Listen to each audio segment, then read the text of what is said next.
Hey everybody, welcome to a very exciting episode of NC-17. My name is Josh. Today with us we have an amazing actress, an amazing singer, an amazing person all around. We got Miss Beth Metcalf. How you doing today? Hey, I'm doing so good. Thank you for having me. Uh, it is my honor, trust me.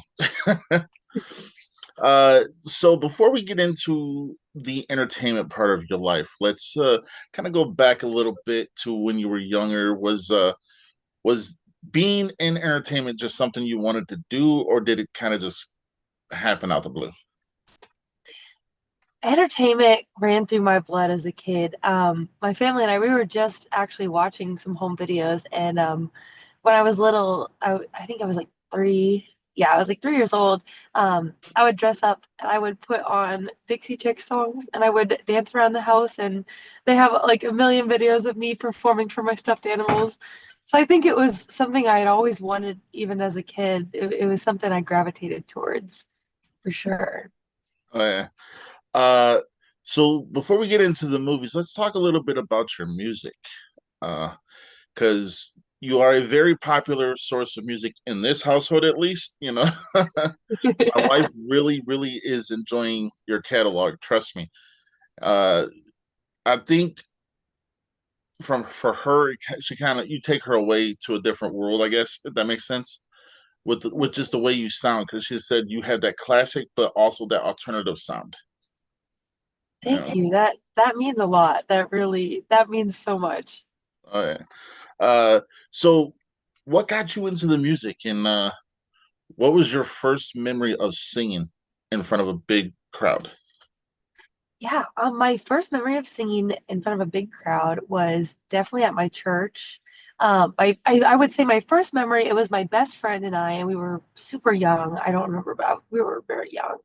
I think I was like 5 or 6, and she was 7 or 8.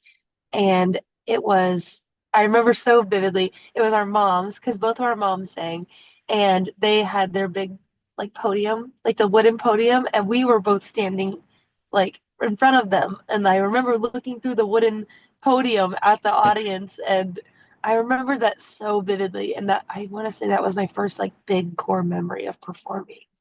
Oh yeah. And you, I mean, you've been pretty successful in it. I mean, you're a really good singer.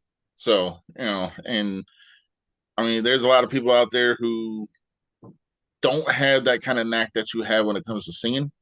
And I know we talk movies here, and I'm like, but I got to show respect to that too. I'm sorry. Thank you so much.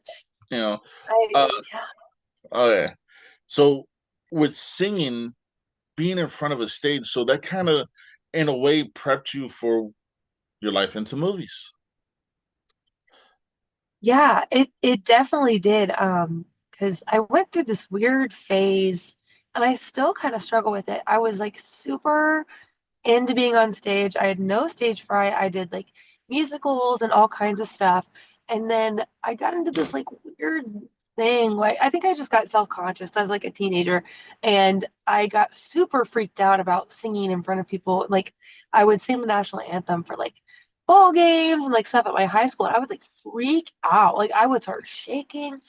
And so like it wasn't always just like peaches and roses for me. Like I would freak out and like I still kind of struggle with this stage fright every now and then. If it's like a big crowd or if I know somebody is important and they're watching, I start to kind of get clammy a little bit still.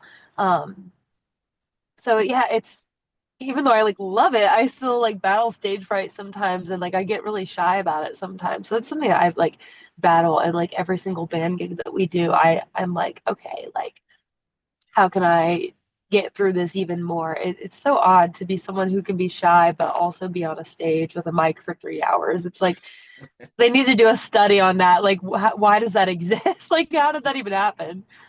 Um, but yeah, it definitely prepped me a lot for camera. Because I loved being on stage. I started off on stage. I think I started my theater career around 10 years old.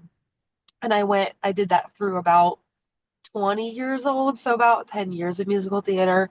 And then I graduated college and around the age of like 22. I think that was when I first started doing film. I didn't have much camera experience before then. And it was a big adjustment, like doing all the big gestures and stuff when you're on stage and playing to the back of the crowd. Like now you're playing to the lens and every little eye twitch matters. So that's been really cool to like study that and and it's like a whole new world of acting. It's like an undiscovered thing. Like when you switch from stage to film or film to stage, it's crazy. Oh yeah.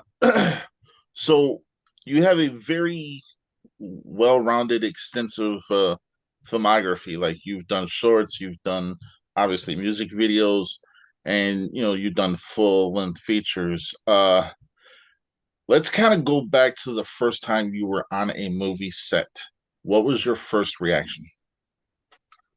I was super nervous my first time, and it was independent film. And I remember, like, I saw a casting call on Facebook, and I was like, "Oh, I want to do this scary movie." And my dad was like, "Beth, like, I don't know that person. Like, are you sure about that?" And my dad ended up like following me to set, and he like waited in the parking lot for me to text him and say like, "It's all good, it's real, Dad."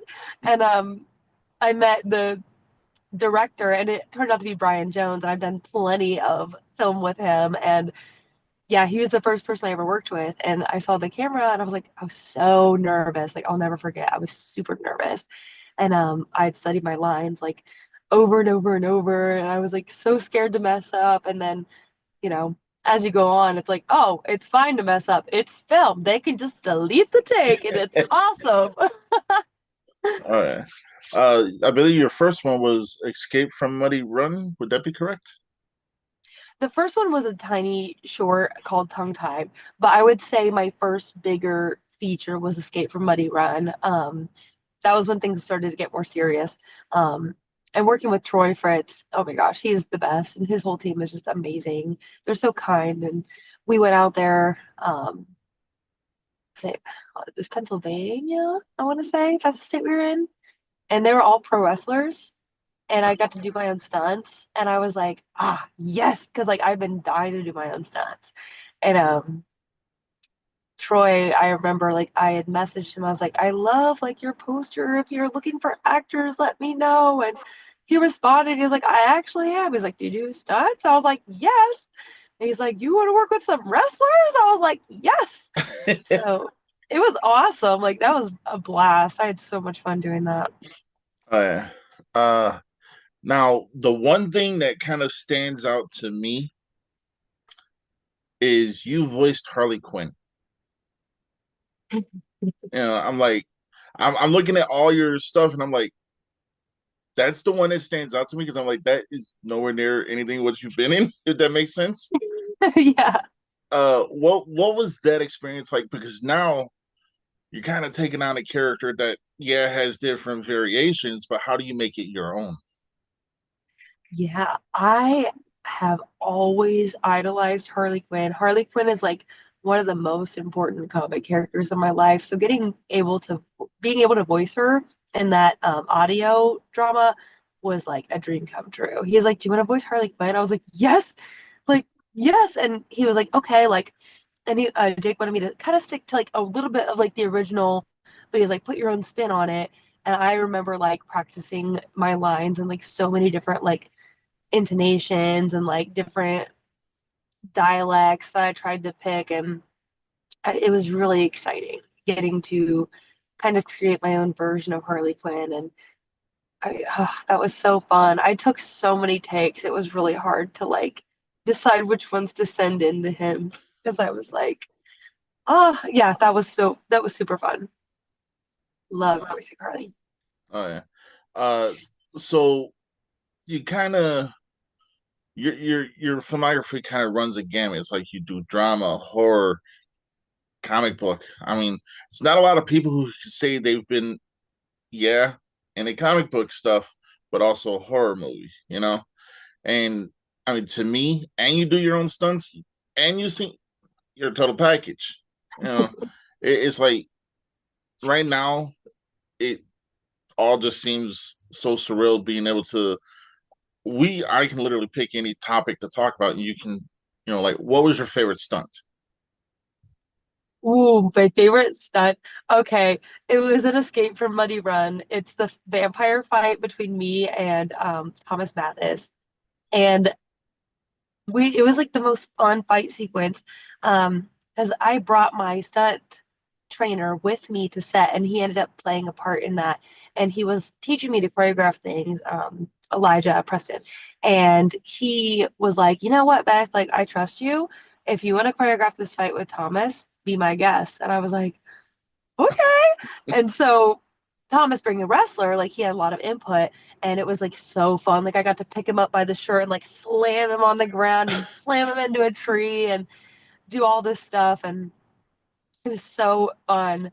Um, and then another one of my favorite stunts, it was just because I got hurt doing like the simplest thing. In Crackoon, I am in a chair, and I won't spoil too much for the people that haven't seen it yet. I'm in a chair and I fall backwards, and the raccoon is attacking me. I literally hit my head on a rock doing that stunt and like hurt myself. And I'm like, why can I do all these other stunts and not get hurt? And then I fall and I hit my head on a rock. Like, come on. I was like concussed. I was fine. Like, I don't even think I told them that I got hurt, but I was just like, oh. But it was fun. Crackoon, by the way, very popular movie in at least my circle. I've seen it multiple times, so and I'm not going to stop watching it. It's just an awesome movie. Thank you. So let's kind of go to the beginning of your relationship with Acrostar, which would be, I want to say, In the Dark. You play a Snappy the clown. Uh, Yes. That Acrostar is just near and dear to my heart. It all started on Backstage, the Backstage app. And I had just broadened my circle to Chicago. And I was like, I can go to Chicago. It's like 5 hours from here. Like it's okay because I'm in Ohio. And I saw the casting call for In the Dark, and I was like, oh, okay, let me give it a go. And I submitted for a different character that ended up getting played by Paige Bourne. And SJ Herman, he messaged me, and I it was so crazy. Just in my resume, I was like, do I include the haunt acting that I've done? Maybe I shouldn't. I don't know. And I ended up just being like, well, might as well. And so I included that I was a scare actor. And SJ messaged me and was like, hey, like I saw on your resume that you're a scare actor. I have a clown character. It was supposed to be played by a guy, but he could probably be a girl. And I was like, okay. And he's like, can I have you read for this clown and like be scary and creepy? I was like, yes. And so like I went home that night and recorded it, and I put so much work into the audition because I wanted it so bad. And thank God, thank God that happened because like I couldn't picture my life without them. I love Acrostar. Every single one of them is just amazing. And getting to see Acrostar films build from that first one, and he did Morium before that, but my first one, seeing it was just Steve and just a couple little lights, some atmospheric fog, and a camera. And we had a makeup artist, and she was really cool. And that was like where the family started to build. And oh my God, I can't say enough how much I just love them so much. And SJ just coming up with such amazing ideas. And oh, it was just amazing. And doing In the Dark was just something special. And then, we started to build and just kept on building, and we did Trepidity. And SJ is like, okay, I've got these girls from this, these girls from this, and these girls from this. Let's all put them in a barn and make a scary movie. And then he made the earlier like part, so it's like the two different eras in the film. And then they had all those people.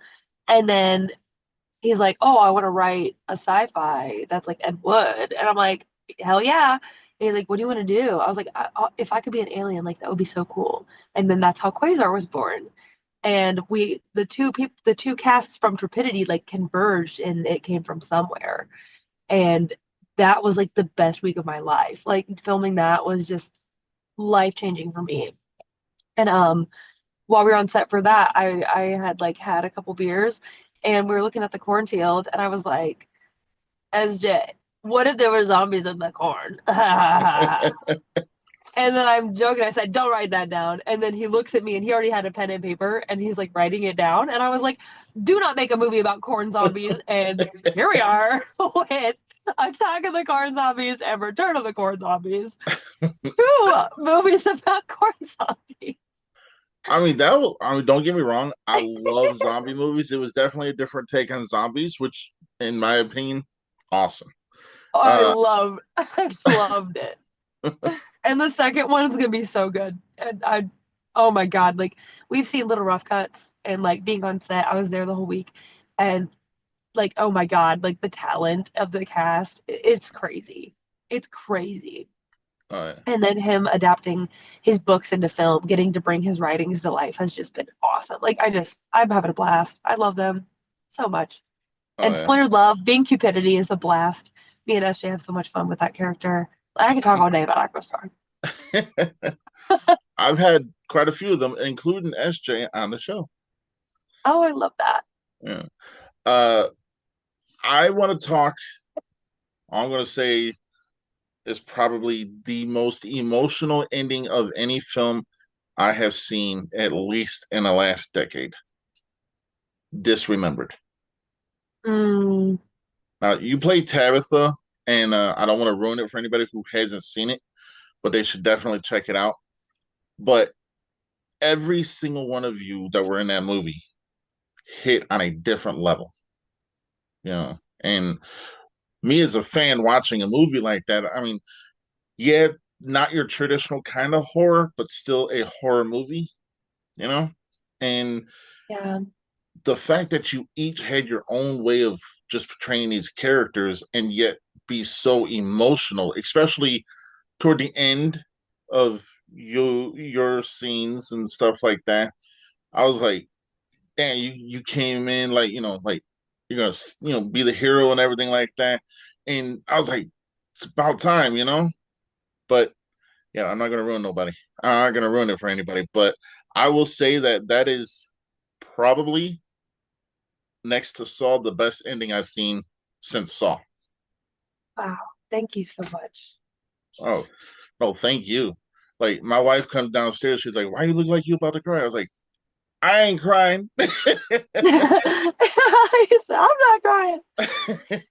Yeah, But yeah. I mean, kind of, explaining your own words what that movie means to you and how it was filming it.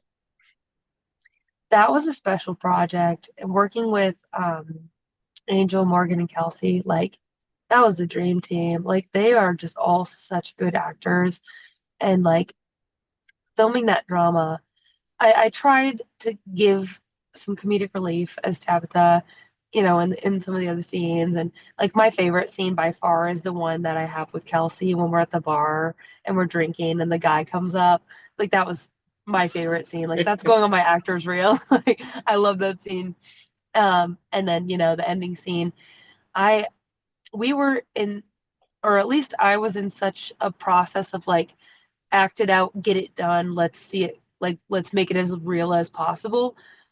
I wasn't prepared for how it actually read on TV. Like I was very just like, oh, like that really it did hit kind of different, and I was like, oh wow, like, and yeah, I don't want to spoil anything, but I think acting in it, I didn't realize the impact those last couple scenes for me were going to have. I didn't realize it at the time because we were just, trying to get everything across. And I remember watching the shot and being like, oh yeah, we got that pan and that focus is awesome. And I'm like not looking at what the scene is. And then the movie came out. I was like, okay. It was interesting. It's like, yeah, it's just such, it was so interesting to film. And watching them do their thing and like when, during Angel's different scenes and Morgan's different scenes and those situations, like watching them act it out was just like, wow, like it's just they knocked out of the park. I really felt like we had such a locked in team, and we filmed it in a week. uh, well, I want to say for for you guys doing that film, thank you, because I don't care what anyone says, men can cry. That was the first time I cried since my mom passed. Oh my goodness. And it wasn't like a sad cry. It was a cry of like, damn, you guys just hit me right there, you know? Yeah. And I, like I told my wife she doesn't like blood and gore and nothing like that. So she kind of refuses to watch it. I was like, this ain't that kind of movie. This is the kind of movie that it's taking you many different levels and many different ways, but it all comes together in those last 25, from the moment you arrive to the end, was so emotional, and for that I thank you. Thank you so much. That means a lot. And I know SJ would love, I'm sure he would love hearing this as well when this comes out. And I just, wow. Filming that movie was just crazy. uh, I had a really, this is totally like off topic of like the movie itself, but I had the craziest experience when I got home from filming that. The day, because I think we did my final scenes on the last day. I drove home and I'm like, is this because we filmed this movie or what? I drove home. It was like 5-ish hours and I got home at like midnight and I got out of the car with my luggage. Or no, I didn't have my luggage. I got out of the car. I felt, or I saw a cat. That's how it happened. I saw a cat, a black cat, and I love cats. And I saw the cat and I was petting it and I was like, are you lost? And blah, blah, blah. I felt someone staring at me. And I look up and there is this dark figure, and I'm not kidding, a dark figure standing far away underneath a tree in my apartment complex, just watching me. And I watch it back, and I'm not even joking. It the, started dancing. This person was like dancing like this. And I was like, okay, Megan, what's going on here? Like, and I ended up like casually just like acting like I didn't see them, but I didn't turn my back to them.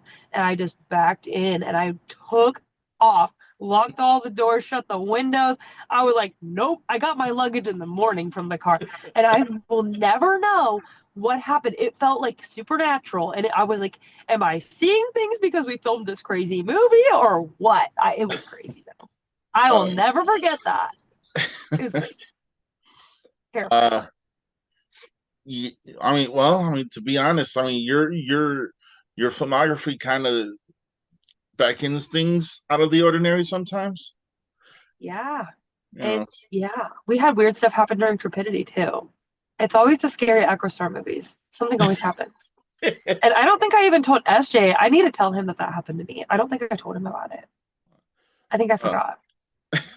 So SJ, if you're watching, that happened. uh, so I want to say that your career kind of parallels that of someone who kind of like Shelley Duvall a little bit, minus her being tortured. I Yeah, love SJ. and what I mean by that is like she attacked every single character as if it was something that she created, and that's the way you do too. Whether it's a short film, full length film, whatever. Whenever you're on camera, it just seems like you are the person you're playing. Granted that you are the person you're playing, you get what I'm saying. Yeah, I guess. But I mean, that does that ever take an emotional toll on you sometimes? It does. It definitely does. Sometimes because it depends on the film. But sometimes I have to remind myself like to stay separated from the character. So like in the movie Wicked, Cynthia Erivo, who plays Alphaba, I was told that she like acts like she's stepping into her character before all of her takes. And it's like something I've kind of took back with me, like thinking about the films I do of like, okay, I am now in this character and now I step out of this character and I'm not going to relate the two and let it bleed in because like some method acting and stuff like that can really be taxing if you're doing a lot of horror or drama and stuff. I just did a film called Without Her, which is about abuse, and I played an abuse victim. And it's centered around the different abuse that I was going through. And the first day of filming, we had filmed one of the harder scenes. And I remember crying on the way home, and I was like, okay, like, I can't, like, this is such a heavy topic. Like, I cannot let this affect me. So I was like, okay, I am now this character. I am now Beth. And so it's been helpful, especially like when you have a good cast and stuff, and like you can kind of decompress with your castmates or with the directors. Like, I've always had really great directors, like for without her, like Jessica, like she really kicked ass with just, keeping me calm and stuff like that. So it's good to be surrounded with good people, especially while you're doing roles like that, because they help pull you back into reality after the takes are done. Oh yeah. So here's a question that I've only asked a couple people. So when you get older and someone comes up to you and decides, "Hey, I want to make a movie about your life," because you run the gamut. You sing, do your own stunts, you act. I'm pretty sure you, I think somewhere I read somewhere you do makeup. I mean, you do a little bit of everything. If someone comes up to you and says, "I want to make a movie out of you, about your life," who would you want to play you? A complete unknown, or maybe someone in the independent scene, or maybe someone really famous? I would want someone completely unknown. I would want to vet the talent, and I would want to pick somebody that nobody knows, and I want them to, because that's how it's been for me. Like it's always an uphill battle when you're new to the industry, and it's easy for a director to grab somebody that's got a name already and be like, oh, so and so's in this. Fire perks. Excuse me. But there's so many talented individuals out there that I think I would definitely go with someone who's unknown. I want to discover somebody and show their talent off to the world and be like, you will not believe what this girl can do.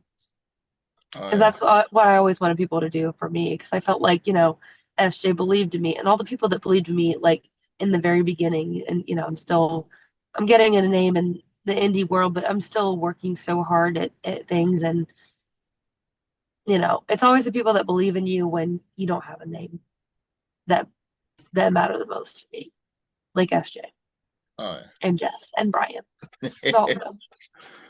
uh, what advice would you give somebody who's trying to get into the industry in any facet? My biggest advice, and the thing I say every single time, is that everything you want is on the other side of fear. Because I've met so many people that are like, how do I do this? How do I get into a band? How do I do that? I don't know. I don't know if I have like what it takes. And like, I thought all of those things. I was like, oh, I can't, like, no, like, there's no way I could do that. Or I would drag my feet on trying to figure it out. It's like, if you have the thought of you want to do it, get off your booty and go do it. Ask questions, find a mentor. That's really important. I found a mentor, Christine Brunner, absolute goddess of a human.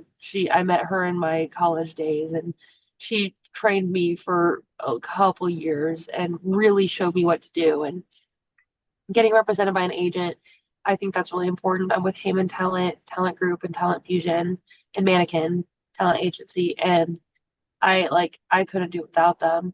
And like Heyman, like I've called them about independent film, and I'm like, hey, is this a good contract? Like, am I doing this right? It's surrounding yourself with good people.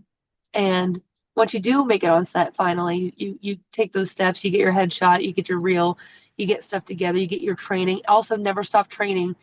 I don't care how good you think you are, you always need training. I train all the time. I go to acting class all the time, and I get better and better. Steve Francia, fantastic trainer in Cincinnati.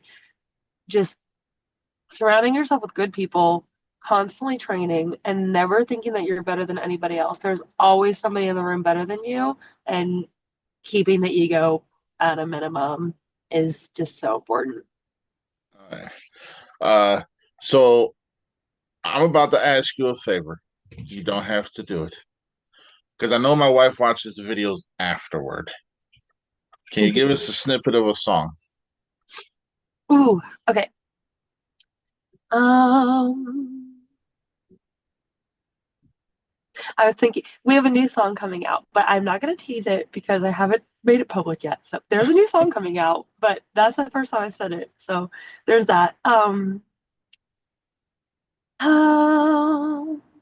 I'll do Mixed Signals. That's our first song by Session 5 and my favorite song.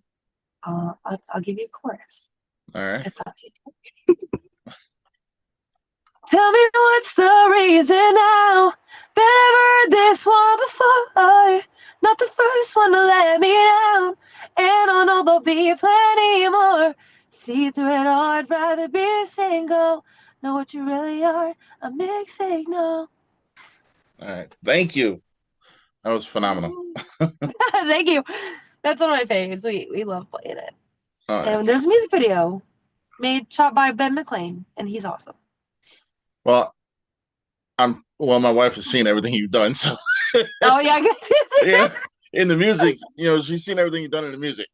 She refuses to watch some of the blood and gore, but That's okay. That's okay. yeah. But that was awesome, and I thank you. Thank Uh, you. so let's talk a little bit about Raccoon.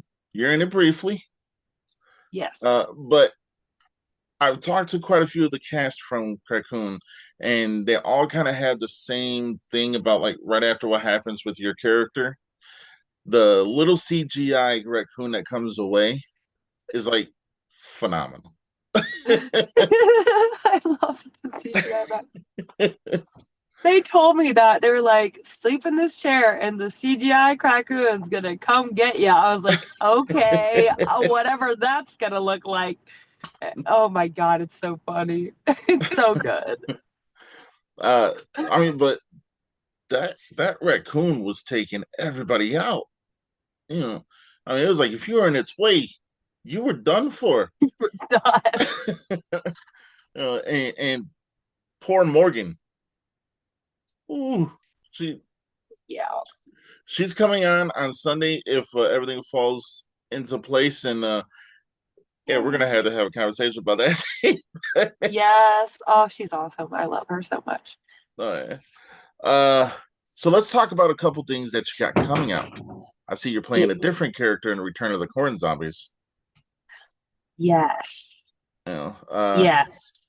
so with that one, again, zombies are my favorite kind of horror movie. What was the difference between the first one and the second one? The first one, in my opinion, it's like the beginning of everything. Like, oh, what's happening to us? Oh my God, it's the corn. And it's a little more campy and like, oh, it's funny and it's self-aware. And like both films are self-aware. But the second one, it gets dark. Like it goes a little bit in the direction of The Walking Dead. And it's like the zombies are established. It's a new storyline. It connects a little with the first one, but in it's like almost completely new cast, really, with a couple returners.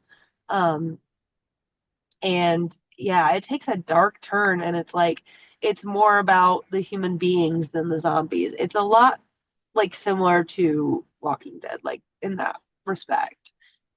And it's got some pretty gnarly scenes. I will not lie. Like it's gonna be tough, but it's gonna be good. I know it's gonna be so good.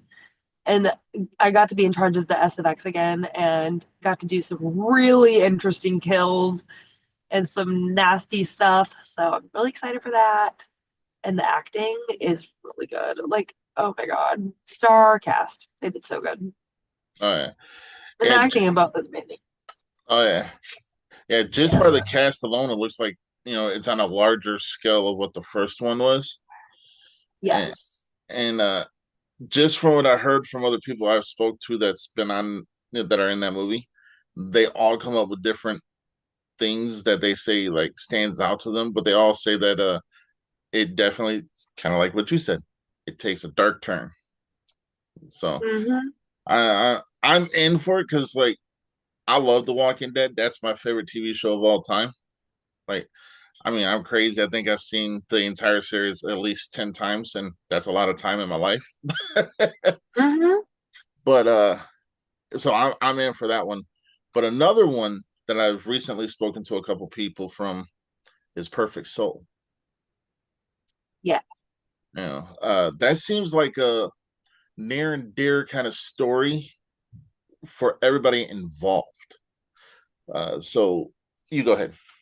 Yeah, I would say so. And this is SJ's first time adapting a novel into a full feature film.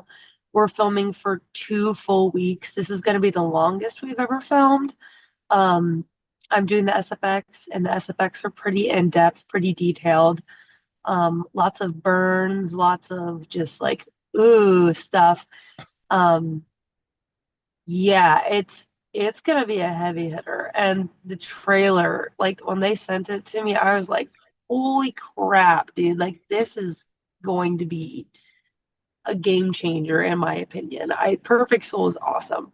And it's like the perfect soul, the perfect town, the perfect people. Oh, it's not so perfect. And there's the perfect blend of like supernatural, because SJ always blends in supernatural with pretty much everything. Um, yeah, it's gonna be a biggie in my opinion. Yeah. I'm really looking forward to that one. There's well, I see you're playing in another movie too, Yule Monster. Yes, Yeah. we just filmed my first couple days were last weekend, and we're filming again this weekend. I'll be going back to Cleveland on Friday, and that one centers around a rock band, an all-girl rock band, and I can't say too much, but we summon the Yule Monster by accident, and there's also the Italian mafia involved and the mob, and there's a lot going on in that film. Oh yeah. And I don't want to give much away, but it's gonna be a blast. And we've already shot some really cool stuff, and that one's gonna be fun. And this is my first time working with Eddie, Eddie Lingle. He's been on my list of people that I want to work with for a few years now. So getting cast in Yule Monster was really exciting, and yeah, Oh, yeah. He's I'm pumped. he heads up at least one of the heads of Fright Tech Films, I believe. Yes, he is. Yeah, Yeah. Fright Tech Films, and they've been a joy to work with, and I'm excited to see them again this weekend. Oh yeah. And that film also has a couple other people. Well, one that I'm very familiar with, Morgan Ziva. Yeah. She, and then there's Tess Mormont, who I'm just kind of getting to know. But the thing is like at the end of the day, you have worked with some real powerhouses in the first off entertainment, but especially in the independence. But as a fan, and I'm going to be 100% clear and honest, as a fan, you're a powerhouse along with them because you all bring your own way of making characters come to life. And I'm going to be partial here for a moment. The cast of Disremembered is I'm always going to hold in high regard because you guys made me feel something I haven't felt in years. So, Thank you. yeah. But there's two more I want to talk about, then we'll kind of start heading toward the end of the show. One that kind of sounds like it's going to be a vampire movie, but Love Bites. Is that a vampire Yep. movie? Oh. I cannot confirm or deny, but love bites. Yep. Maybe it might be a vampire. I don't know. All right. So without spoiling anything, can you kind of is it comedy, horror, drama, comedy? Oh, I wanna say it's more like psychological horror, this Oh, one. okay. It's kind of a mind bender, this one, and I'm super excited to direct it. This will be my first time directing, and Uh-oh. I cannot wait. I'm very excited. Oh yeah. And then I hope I say this right. Anna, ANA. Yes, Anna. Yeah, that one's gonna be really fun too. That's another voice acting one, the same people I did Harley Quinn with. Um, It's kind of a take on AI, cyborg, very cybery. I'm working on the voice of Anna. I'm playing Anna, and I'm super excited. So it's kind of like a artificial intelligence type thing. We're all working on getting our audio clips sent in to Jake, and then he'll be doing the editing. And he's been following up a lot with us, so I'll be getting mine here soon. I need to find my microphone. I just moved not long ago, just like 20 minutes down the road, but I don't know what happened to my microphone, so I'm trying to find that, and then I will record my parts for Anna. But yeah, it's really good. He did a really good job writing it. Jake always writes good audio dramas. All right. All Yep. right. We have reached the moment of the show where I give you the floor. You can plug your socials where you people can reach out to you or not. That's entirely up to you. Plug your movies where people can watch them. Just anything you want to plug. Yeah. So my Instagram is Beth underscore Metcalf. I believe that's my TikTok as well. My spookier one is Spooky Beth on TikTok. It's where I post more of my scary stuff. A blend of things. Would love for everyone to check out Session 5. That's my band. We have two songs out, Mixed Signals and Cry on Your Birthday. Um, there's new music coming. That's all I'm gonna say. I've played it for a few and they've really enjoyed it. So I hope you guys do too. Some summer songs, summer vibes. Excited for that. Maybe there's an album coming. I don't know. Um, You're teasing my yeah, wife now, so no. there might be an album. We might have just talked about it. I don't know. Um, yeah, so lots of good stuff. And anyone that's around Ohio or plans to be in Ohio during the summer, check out Session 5 schedule. It's on our website and our Facebook. We are gigging like every Friday and Saturday in June.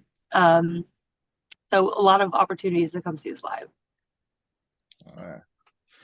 Uh, are there any other projects that you got coming up that you would like to mention now, or do you want people to kind of figure it out themselves? I just want to say Perfect Soul, the campaign is going on right now. So please consider donating. Everything counts. I'm doing the SFX and that stuff is expensive. Um, so expensive. I have to burn this girlie's face up like every single day. So it's gonna be using a lot of product. Um, that's gonna be a blast. Yule Monster, we're coming along there. Stay tuned for that. Return of the Corn Zombies is coming out soon. Without her, I don't have the release date of that yet, but it's coming soon. It's finished. Trying to think about what else. Splintered Love, we've got two episodes out. The third one is Love Bites, filming soon. Um, yeah, and that's all I'm going to plug for now because I know there's a bunch of others that I am not hitting right now. I'll leave the rest a mystery. There you go. Well, Beth, I want to thank you for coming on. You have been a rock star in every sense of the matter, of the word. That's how tired I am. I'm sorry. But no, it has been an honor and a pleasure having you on. And as I tell everybody, once you've been on NC-17, you have a home with us. You're more than welcome to come back anytime, whether it be to plug something, promote something, which is the same thing. Don't ask me what I say, but whatever. You're more than welcome on anytime. Thank you so much. Thank you so much for having me. It really means a lot. Oh yeah. Well, most importantly, thank you for taking time out of your busy life, because I know you got a busy life, for just sitting down, and All good. you've been awesome. So, Thank you so much. You guys are great. uh, uh, I'm mediocre, but that's the No, humble you're in awesome. Thank you so much for all you do and for having me and all my buddies on. I've All seen a right. lot of my friends on, and I love them all so much. All right. It's my pleasure and my honor. All right. Until next time, everybody, stay in C17.